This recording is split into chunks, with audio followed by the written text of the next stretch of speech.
चनाब नगर में कादियानी जमात की जानिब से मुतवाज़ी तौर पर रियासत के अंदर रियासत कायम की गई है, जहां कादियानी जमात की अपनी गैर कानूनी निजी अदालतें, ज़ाती स्टाम्प पेपर्स और निजी जेलों के अलावा मख्फी तौर पर एक गैर कानूनी कादियानी बैंक भी काम कर रहा है। कानून की नज़रों से बचने के लिए इस बैंकिंग सिस्टम को अमानत फंड का नाम दिया गया है, जहां इस गैर कानूनी बैंक में अकाउंट खुलवाने वाले कादियानियों को चेकबुक्स और पासबुक्स भी जारी की जाती हैं। इस गैर कानूनी बैंक से मुतल्लिक कादियानी जमात की जानिब से कादियानियों को ये हिदायत भी जारी की जाती हैं कि वो अपने पैसे हुकूमती बैंक में रखने की बजाय इस गैर कानूनी कादियानी बैंक में जमा करवाएं, ताकि कादियानी जमात के साजिशी खुफिया मकासद की तकमील हो सके। कादियानी तहरीक जदीद के तहत चलने वाले कादियानी जमात के इस गैर कानूनी बैंक सिस्टम की बुनियाद कादियानी जमात के दूसरे सरबरा मिर्जा बशीरुद्दीन महमूद ने 1935 में कादियान में रखी थी और पाकिस्तान बनने के बाद इस गैर कानूनी बैंकिंग नेटवर्क का मरकजी दफ्तर चनाब नगर पाकिस्तान मुंतकिल कर दिया गया था। इस गैर कानूनी बैंकिंग नेटवर्क से मुतल्लिक कादियानियों के अखबार अल फजल के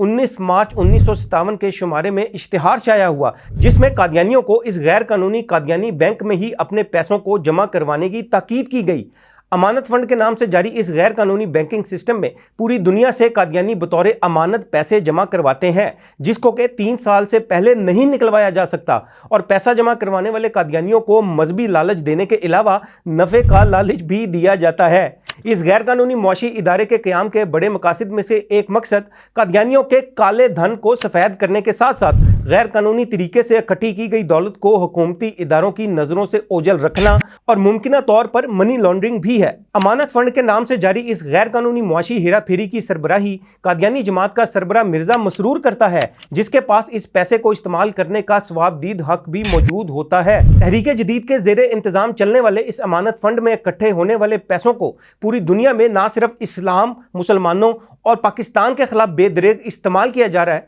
बल्कि मुबैना तौर पर इस फंड का इस्तेमाल कादियानी जमात के दहशत गर्दी के नेटवर्क को चलाने के लिए भी किया जा रहा है। हुकूमत पाकिस्तान को फौरी तौर पर कादियानियों के इस गैर कानूनी मुआशी इदारे को ना सिर्फ बंद करवाना चाहिए, बल्कि बड़े पैमाने पर तहकीकात भी करनी चाहिए, ताकि पता लगाया जा सके कि अब तक इस गैर कानूनी सरगर्मियों से हासिल शुदा पैसे को इस्लाम और पाकिस्तान के खिलाफ इस्तेमाल करने के अलावा दीगर किन किन गैर कानूनी मकासद में इस्तेमाल किया गया है।